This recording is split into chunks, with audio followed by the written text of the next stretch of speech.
Halo, selamat siang semuanya KB Friends.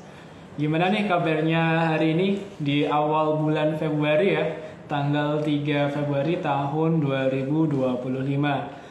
Harapannya masih tetap ceria meskipun kondisi ISG kali ini merah merona ya. Kali ini kita seperti biasa dari KB Valbury sekitar Semarang.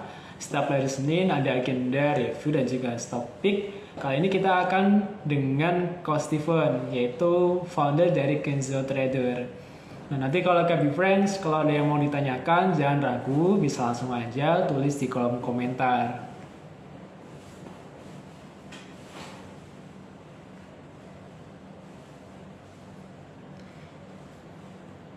Nah ini nanti KB Friends yang mau bertanya, nanti jangan ragu ya, bisa langsung aja tulis di kolom komentar.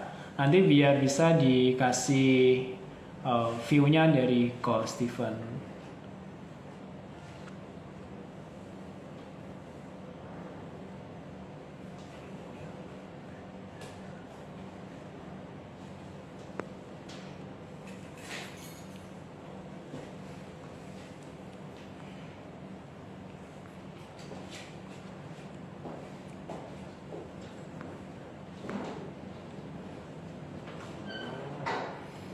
Oke, coba kita langsung aja ya ajak join Coach Steven untuk IG Live kita kali ini.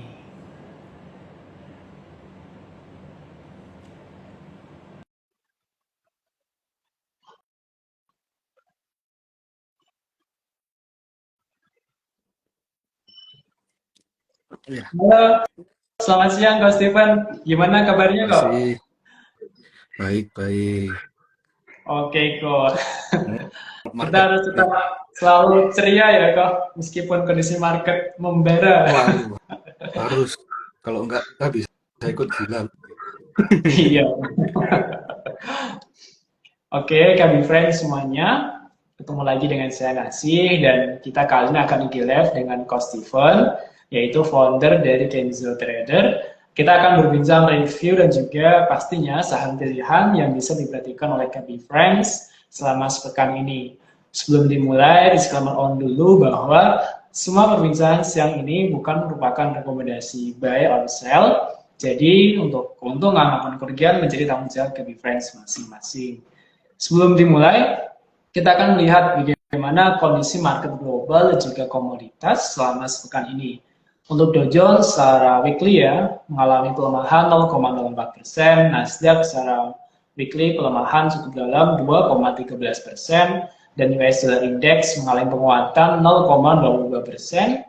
Untuk oil mengalami pelemahan 2,8%, untuk emas masih perkasa yang mengalami penguatan secara weekly yaitu 2,54%, dan timah mengalami pelemahan 0,56%, dan nikel mengalami pelemahan juga 1,63%, coal mengalami pelemahan 1,72%, dan CPO mengalami penguatan 2,36%. Nah, untuk IHSG ya di sesi 1 ini mengalami pelemahan cukup dalam di level minus 6.947 atau dengan pelemahan poin sebanyak 161,43 dengan persentase minus 2,27%. Dan value transaksi sesi satu ini cukup banyak, 6,4 triliun. Nah, untuk top gainers dipimpin oleh secara weekly ya, dipimpin oleh saham SHID, SSMS, dan juga INET. Untuk top loser dipimpin oleh saham Obat, Data, dan juga BSML. Dan untuk net foreign base secara weekly dipimpin oleh saham BBRI, BBNI, dan juga AAD. Dan secara net foreign sell secara weekly dipimpin oleh saham BBCA, BMRI, dan juga TPIA. Oke, langsung aja kita lihat view IHSG secara teknikal. Langsung aja, Coach Steven. Silakan. Oke. Oke, ini kita review ya untuk pergerakan ISG kemarin.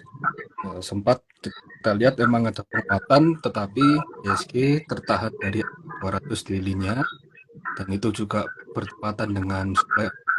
Dan kalau kita lihat memang ini bertepatan sama resisten lainnya ya. Setelah ISG gagal untuk breakout di sebelumnya ini, lalu ISG tes kembali ke demand area yang, tapi kita lihat hari ini ISG koreksinya cukup dalam dan juga sesi 1 sudah trend yang cukup besar. Kalau kita lihat sekarang demand area dari ISG sendiri ada di sekitar 6850 sampai 6900. Nah, itu bertepatan dengan support trend line dari ISG secara weekly. Kalau kita lihat di sini weekly, ISG masih tertahan dari uptrendnya dari sebelumnya ini, dan itu demand area kita yang terakhir ini bertepatan dengan MA 200 weekly. Jadi kalau kedepannya ISG jebol dari demand area 6850, maka ISG ada potensi untuk tes dari sideways kita selama 2 tahun kemarin dari 2022, dan itu tanda yang tidak cukup bagus.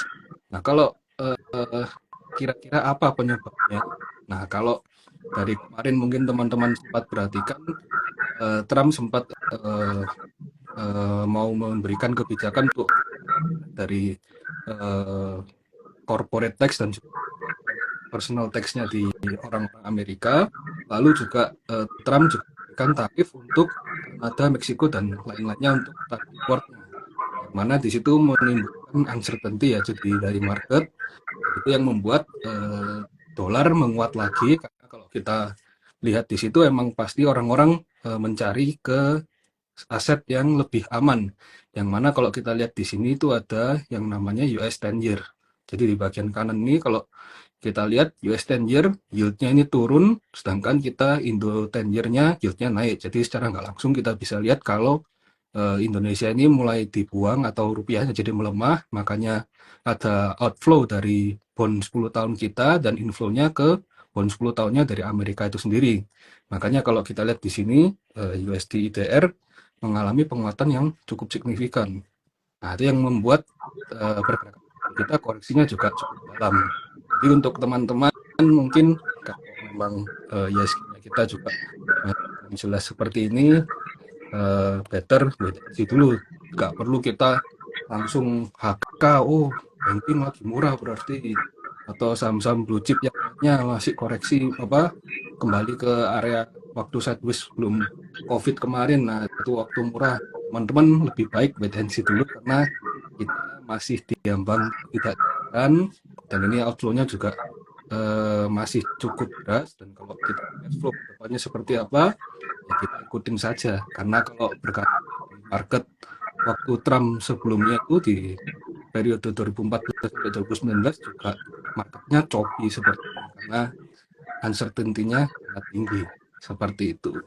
Jadi untuk ISG mungkin kita lihat kalau dia bisa bertahan di area terakhir, yaitu bagus untuk kita, tapi kalau tidak bisa bertahan maka lebih baik kita tunggu lagi di demand yang ada di bawah seperti itu. Baik, Kak Steven.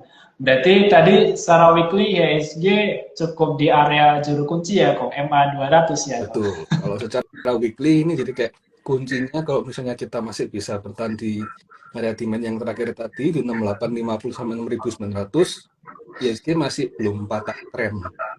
Kalau memang itu di breakdown, maka ada potensi untuk sideways dulu di strong demand area, yang mana kita sideways selama 2 tahun kemarin dari 2022, yaitu di area 6500 sampai 6670-an. Nah, itu baru kita mungkin lebih aman ya untuk entry, karena itu ISG sedang berada di area demand begitu. Baik, Kak Steven. Selanjutnya, sekilas info market. Untuk inflasi secara year on year di bulan Januari ini mengalami peningkatan 2,3%, di mana sebelumnya inflasinya sebesar 2,26%. Nah, untuk agenda emiten secara seminggu ke depan ini, di antaranya adalah dividen tanggal 7 come date, saham Amor senilai Rp14, untuk reg issue yaitu dari saham LPCK. Nah, selanjutnya yang ditunggu-tunggu oleh KB Friends, yaitu saham pilihan yang bisa menjadi watchlist rekan-rekan semuanya, KB Friends semuanya. Silakan, Kak Steven. Oke, jadi kita masuk ke saham pertama. Ini juga salah satu saham swing dari Kenzo. Di sini saya melihat kalau Dewa ini masih berpotensi selama dia masih tertahan di area demand-nya di 105 sampai 109. Jadi teman-teman mungkin Dewa bisa dipertimbangkan karena kalau kita cek juga dari proxumnya dari Desember kemarin ini ada akumulasi dan ini ada di average-nya ada di area-area sekarang. Jadi kalau mau area entry yang aman bisa tawar 105 sampai 109 karena juga ISG kan juga masih penuh dengan tekanan jual. Jadi tawar pelit nggak masalah. Lebih baik kita ketinggalan barang daripada kita terlalu tinggi untuk posisinya. Nah, untuk Dewa ini kalau misalnya masih tertahan di demand area ini, maka dia ada potensi untuk uji supply area terdekat di 119 sampai 124 dan kalau misalnya masih bisa breakout, maka akan menguji last high-nya lagi di area 145. Lalu berikutnya ada juga Bumi. Nah, di sini Bumi juga cukup menarik karena mulai low risk berada di area demand kemarin yang ada rejection ini dan untuk area demand-nya ada di 107 sampai 111. Jadi teman-teman mungkin kalau mau pertimbangkan untuk entry juga bisa di sini. Sebenarnya kalau bisa tertahan di 112 ada potensi inverted head and shoulder, tetapi tawar pelit aja nggak masalah juga karena market juga masih nggak enak. Jadi untuk Dewa bisa tunggu di area demand. Kalau misalnya masih bertahan di area 107 sampai 111, maka ada potensi penguatan lagi ke area supply-nya di 127 sampai 132, yang mana itu bertepatan juga ada gap sebelumnya yang belum tertutup. Nah, di situ mungkin teman-teman bisa mulai sell on strength ya, karena kalau menurut pandangan saya dengan kondisi seperti ini lebih baik kita swing-swing pendek saja. Kalau misalnya ada cuan, seenggaknya 50% kita amanin untuk garansi cuan. Lalu berikutnya yang low risk juga BRPT. Di sini kalau kita lihat BRPT kemarin naik tapi ada ketahan di MA 200 tadi. Jadi ini di sini ada shadow yang cukup panjang dan sekarang potensi untuk tes dari BRPT punya support channel lainnya. Jadi di sini sementara BRPT bergeraknya mengikuti parallel channelnya. Untuk support sementara ada di 870 sampai 860 yang itu bertepatan dengan Fibonacci yang sebelumnya. Nah, kalau masih bisa bertahan di sini, maka chance untuk BRPT seenggaknya tes area median dari channelnya ini. Dan kalau bisa naik lagi dari supply area, maka bisa tes MA 200 dan juga resist dari channel lainnya. Tapi kalau jebol ya teman-teman batasi risikonya. Lalu yang terakhir tadi sebenarnya mau NS, tapi coba kita lihat ya. ESA ini juga kalau mau dipertimbangin masih boleh, karena kalau kita lihat view garis besarnya, rupanya ESA ini ada double bottom ya di sini, double bottom, lalu dia berhasil breakout, tetapi masih sideways di area neckline-nya, dan untuk sekarang masih uji di area neckline double bottom yang lama. Kalau misalnya masih bertahan di area 79 sampai 830, mungkin teman-teman mau pertimbangkan untuk buy masih boleh, tapi kalau misalnya dia jebol dari 790-nya, maka batasi risikonya karena akan menguji support di 740. Mungkin itu aja sih. Kalau mungkin ada satu lagi, ini PTRO. PTRO ini memang secara proxum dia sambil naik sambil distribusi, tapi kalau kita lihat secara tekniknya dia kalau setiap kali koreksi ke tahan MA 20 di situ ada rejection. Ini kalau kita lihat sekarang RO ada dekat dengan MA 20. Jadi kalau teman-teman mungkin mau spekulasi buy bisa beli di 3550 sampai 3650, atasi risiko kalau ya jebol MA 20 daily-nya atau di 3570. Jadi mungkin itu dulu untuk watchlist-nya karena juga terbatas dengan kondisi market yang seperti ini. Baik, kok. Ini ada pertanyaan nih kok. Untuk view saham BBRI gimana nih kok? BRI ya. Iya. Ya, BRI tadi pagi sempat di grup saya bilang nih mulai menarik ya. BRI karena kalau di sini kita lihat pergerakannya dia bentar, dia di sini saya balik dulu ya. Oke, nih. Jadi untuk BRI ini sekarang dia tertahan dari neckline-nya dari inverted head and shoulder. Jadi dia mencoba untuk reversal karena kalau kita lihat juga memang kemarin sejak pertengahan Januari mulai ada inflow dari asing. Kalau nggak salah sudah sekitar 1T lebih ya dari BRI ini inflow-nya. Nah untuk sekarang mungkin kalau teman-teman yang mau coba beli bisa tawar sampai ke 4.120 sampai di MA 20-nya, batasi risiko kalau dia membuat lower low dari 4.090-nya di sini. Jadi kalau jebol 4.090 maka pergerakannya kurang bagus, yang mana ini harusnya membentuk right shoulder, jadi membuat double top atau inverted cup and handle, yang mana nanti target menurunnya bisa retest kembali ke 3.800-an. Jadi kalau teman-teman mau ambil mungkin masih oke ya, 4120 selama masih kejaga MA 20-nya masih bagus. Dan kalau bisa breakout 4380 maka potensi uji 4500 dan mungkin maksimalnya sampai MA 200 daily-nya di 4700. Baik kok. Biasanya BBRI jadi top net outflow foreign ya kok. Ini BRI Iya. udah kembali lagi inflow Hmm. foreign cukup gede ya Nah, kok. kemarin emang sekitar 2 minggu terakhir ya itu ada inflow 1T-an, cuma kalau kita tarik dari belakang yang waktu awal ini outflow-nya sudah kenceng banget. Nah, jadi mungkin ini rebound sementara aja karena kan sudah koreksinya terlalu dalam ya. Nah, ini kan kalau misalnya kita lihat secara Elliott wave, koreksinya juga sudah 5 wave correction. Jadi di sini emang wajar saja kalau dia mau rebound.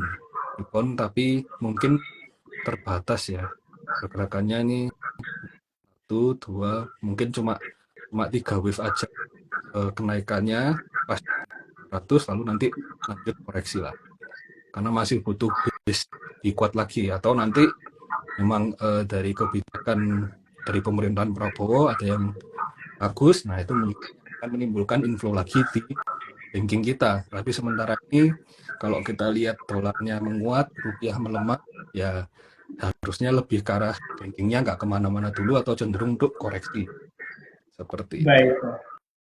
Dan ini kita lihat pemerintah lagi gencar mau cari pemasukan dana ya kok. Dan BRI jadi salah satu penyumbang dividen cukup tinggi. Dan kita tahu BRI nanti kemungkinan ya kok bulan Maret mau bagi dividen. Dan Hmm. kira-kira kalau mau masuk BRI sekarang untuk ngincer dividen start dari sekarang tuh termasuk area yang cukup menarik atau gimana nih kok? Kalau kalau untuk dividen hunter ya berarti ya. Iya, iya. Kalau untuk dividen hunter mungkin ya cukup menarik lah ya sekarang. Ada lihat juga tadi kan glory, tapi tetap kalau memang dia jebol secara TA mungkin lebih baik kita kurangin porsi atau kita cut loss dulu karena jangka waktu untuk laporan full year dari 2024 kemarin kan sampai Maret. Nah ini kita masih ada sekitar 1 bulan lebih, yang mana itu jadi uncertainty-nya di situ. Kalau emang teman-teman berani untuk berisiko untuk naik turunnya ya nggak apa-apa, silahkan untuk coba spekulasi buy. Tapi kalau begitu nggak sesuai dengan plan, teman-teman harus juga karena lebih baik kita untuk losses-nya kita daripada kita menjadi terlalu dalam lagi nanti.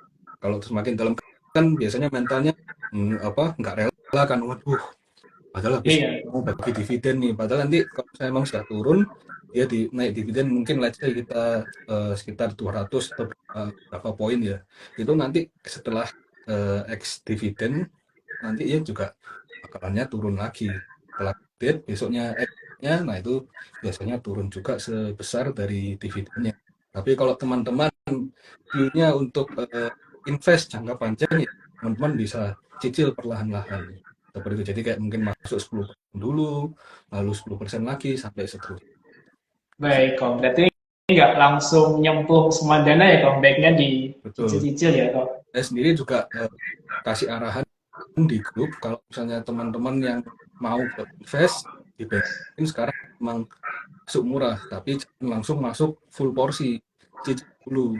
jangan langsung masuk 100%. Ya maksimal 25% atau 50%, kita masih 50% lagi untuk average kalau wajahnya masih turun lagi. Seperti itu. Karena Baik. kita nggak mungkin dalam view 1 tahun ini langsung banking balik ATH. Kalau kita lihat liquidity-nya seret kayak gini, nggak susah ya kalau buat balik lagi ke ATH.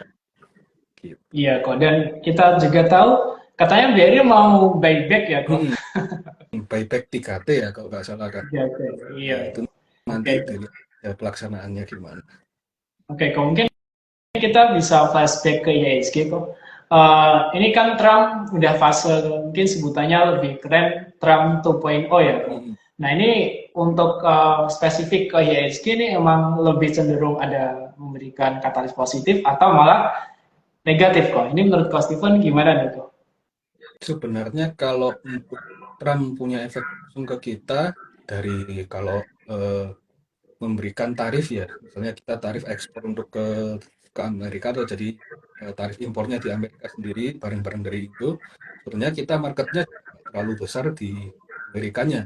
Market kita untuk ekspor lebih banyak ke Cina. Jadi sebenarnya kacamata kita lebih ke arah Cina. Kalau misalnya nanti Cina mulai kembali secara ekonominya mulai recovery, nah itu mungkin lebih ngefek ke kita. Jadi kayak demand-nya mereka kan dari pembangunannya. Nah, kita kan menyediakan komoditi. Jadi di situ yang akan jadi pendorong untuk ekonomi kita sendiri. Jadi kalau untuk Amerika mungkin kita lihatnya lebih ke Indonesia kan sekarang masuk di. Nah, kalau misalnya Trump-nya nanti agresif terhadap anggota-anggota BRICS, ya mungkin itu bisa jadi bad effect ya, karena kan kita juga flow mayoritas dari asing seperti itu. Jadi ya masih agak abu-abu lah ya. Tapi emang kalau secara langsung kita harusnya dampaknya nggak terlalu besar. Cuma ya ini efek secara global aja seperti itu. Baik kok. Ini kalau kita lihat ke sektor tertentu, kira-kira yang patut untuk kita jadi pantauan apa kok di era Trump 2.0 ini yang dihindari atau bahkan kita perlu harus jadi pembelian atau gimana? Hmm, kalau sektor secara detail mungkin nggak ada yang sampai gimana-gimana ya. Karena memang kita lihat kalau di Amerika yang eh, teksnya dikurangi kan inflasinya naik. Kalau inflasinya tinggi, orang-orang biasanya hedging ke komoditi kan salah satunya. Tapi kalau kita lihat juga dolarnya menguat ya komoditi juga jelek. Jadi susah-susah gampang. Jadi kalau misalnya komoditi yang lebih kuat ke arah kita ya mungkin dari CPO ya. Karena kita lihat eh, indeks CPO juga mulai bottoming dan kemarin SSP sempat naik kencang. Lalu kalau kita lihat saham-saham CPO juga mulai sideways lagi. Tapi sektor lebih detailnya seperti apa, kita hanya bisa lihat dari flow-nya seperti apa. Karena dari kemarin-kemarin juga waktu tahun lalu emang kita lihat sempat komoditi dari timah, lalu batu bara juga sempat ada angin lumayan segar. Itu pun nggak bertahan terlalu lama. Jadi ya kita tetap harus ngikutin nih. Jadi kayak nanti sudah mulai reda, terusnya flow-nya pindah kemana. Kalau flow-nya ke banking, ya kita ikut ke banking dulu. Kalau flow-nya ke komoditi, misal Cina mulai recovery, nah berarti apa? Ke metal-metalan ya, kita ikut ke metal-metalan. Seperti Baik itu. kok. Wah ini kita harus follow dari dananya kemana ya kok, biar kita Iya, nggak kena betul. PHP kok. Jadi kalau di era Trump ini kayaknya kita emang harus terus dari kebijakan Trumpnya gimana, lalu nanti efeknya ke negara-negara lain seperti apa, kayak gitu. Jadi benar-benar apa harus ngikutin update market, jadi kita posisinya nyesuaiin kayak gitu. Baik kok. Ini lanjut kok, ada pertanyaan untuk saham yang fenomenal belakangan ini, saham obat kok. Obat, wah, obat nih ya, kalau secara TA-nya sudah bisa nggak bisa dianalisa ini. Ya, ini kan ya kalau teman-teman eh, dulu juga pernah sebutin cegas sama apa gitu ya, Sola, PTPS kan dulu di live. Nah, kalau saham-saham kayak gini teman-teman cuma manfaatin buat scalping aja. Karena ini kalau teman-teman lihat time frame kecilnya mungkin di sini ada sekitar apa kayak pola untuk kenaikannya gitu ya. Tapi kalau mau masuk buat simpen jangan. Lebih baik ini buat scalping aja. Teman-teman manfaatin kalau ada momen aja. Tapi kalau teman-teman yang emang nggak biasa untuk scalping, lebih baik dihindarin. Ada banyak saham lain daripada kita masuk di sini malah nggak bisa keluar. Jadi makanan dari market maker. Nah kita nanti bukannya tambah cuan malah tambah boncos ya. Jadi lebih baik dihindarin untuk saham-saham kayak gini. Gitu. Baik kok. Ini misalkan kalau ada yang mau open account nih kok di Mm-mm. Coach Steven, kira-kira benefitnya apa nih kok? Nah, untuk di Kenso sendiri benefitnya kita ada grup Telegram ya. Itu ada disediakan beberapa channel yang mana ada stock pick, insight.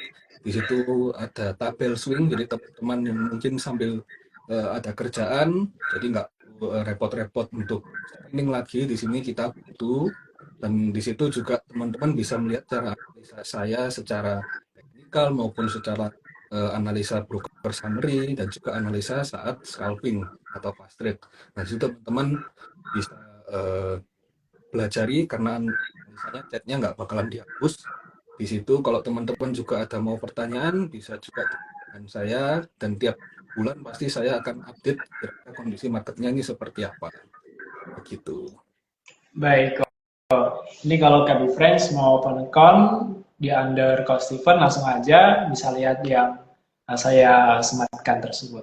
Ini nextnya ada pertanyaan kok, saham untuk apa ini? Saham BBCA kok, masih satu BCA. faktor Nah, finance. BCA ini sendiri sebenarnya kemarin dari 4 BCA kan yang paling bagus BCA ya. Tapi semenjak BCA ini tahu-tahu outflow dengan apa jebol support dengan volume cukup besar ini kemarin outflow-nya cukup gede, salah 400 emang ini foreign outflow. Nah, secara TA, bentar ya, secara TA emang kita lihat BCA di sini termasuk sedang di area simpangan di 9.000 sampai 9.200-an ini.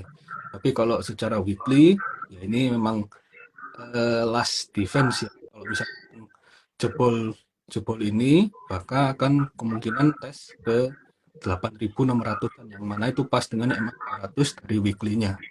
Jadi untuk sementara kalau eh, dari BCA sendiri selama dia masih belum bisa balik bermain di atas MA 20 daily atau yang garis merah ini, teman-teman better hindarin dulu. Nanti tunggu saja waktu koreksi, kecuali teman-teman kayak tadi yang sempat saya sebutkan untuk BRI. Kalau teman-teman memang tujuannya untuk invest, mungkin bisa untuk cicil pelan-pelan.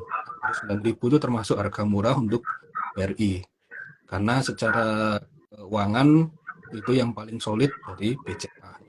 Revenue growth-nya itu selalu achieve target ya dibandingkan dengan yang lain. Seperti itu. Jadi untuk BCA, kalau yang mau ambil, ditunggu dulu. Mungkin minggu ini dia close-nya bisa nggak tuh balik sama 20. Kalau nggak ya dia kan saya di sini dulu, dia ada demand.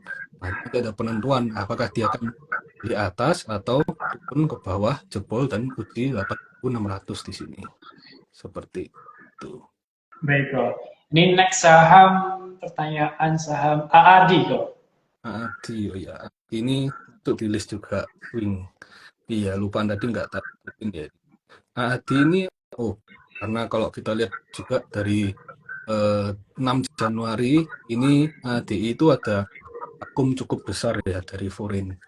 Nah, untuk average-nya mungkin sekarang kalau teman-teman mau entry yang aman bisa tawar sampai 8.650 di sini, atau kalau emang sekarang mau coba entry ya bisa sampai 8.800. Jadi 9.000 sampai 8.800 entry pertama, entry keduanya bisa 8.600 sampai 8.550. Nah, kalau misalnya dia jebol ini maka mungkin batasin dulu ya untuk ini. Karena dia berarti false spot di double bottomnya seperti itu. Secara flow memang masih bagus, cuma mungkin ini karena kena selling pressure aja. Jadi kalau kita lihat secara TA emang dia koreksi low volume, tapi candle-nya aja yang full. Jadi kayak belum ada buyer yang ada. Tapi nanti kita lihat aja cara proxumnya apakah buangan juga atau hanya buangan kecil. Karena kalau dari TN harusnya buangannya kecil, cuma belum ada yang recover aja untuk covernya seperti itu. Baik kok. Ini next pertanyaan kok, saham PANI kok. Aduh, PANI ya. Bagaimana nih Pak PANI sama CBTK? Ya, kalau kalau secara TA ini kemarin di grup saya ini kan juga masuk nih karena kita di Kenso sudah ada posisi dari 5 ribuan, 4 ribuan ini di bawah. Dan kemarin TS pertama sebagian itu waktu dia jebol di main 16.300 dan untuk TS terakhir kita di 14.000 ini.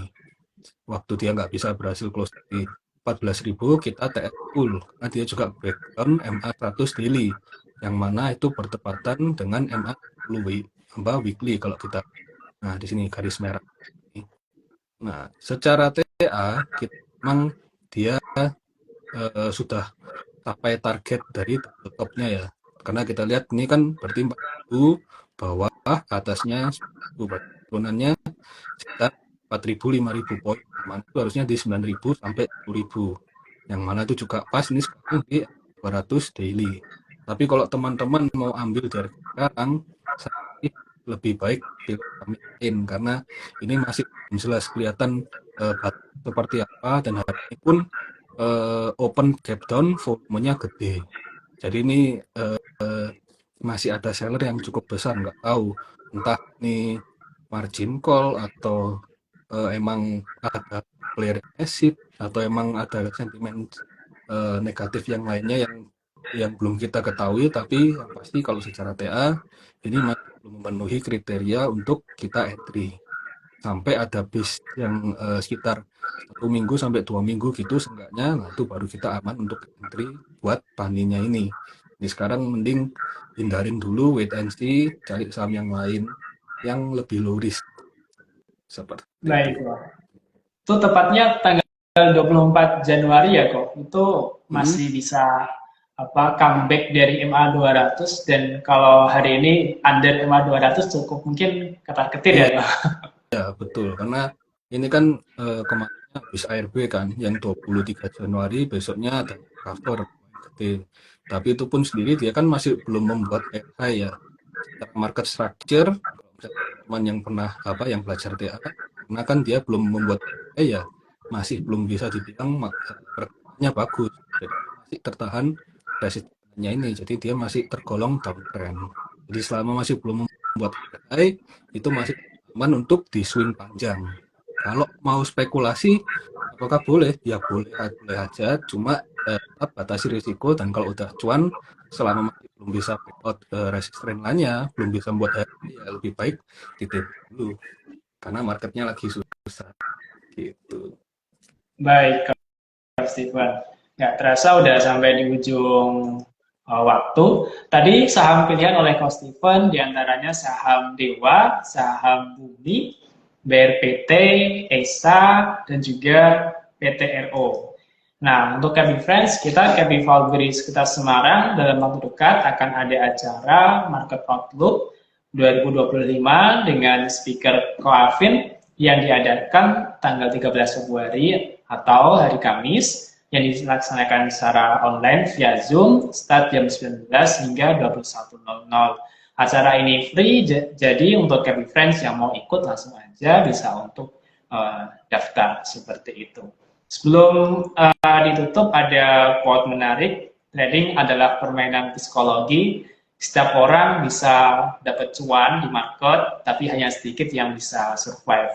Mungkin dari Coach Steven mau nambah view tentang bagaimana kita menyikapi kemenangan Trump untuk kita bisa mungkin dapat cuan atau malah kita bisa meminimalisir tingkat kerugian. Silakan kok. Ya.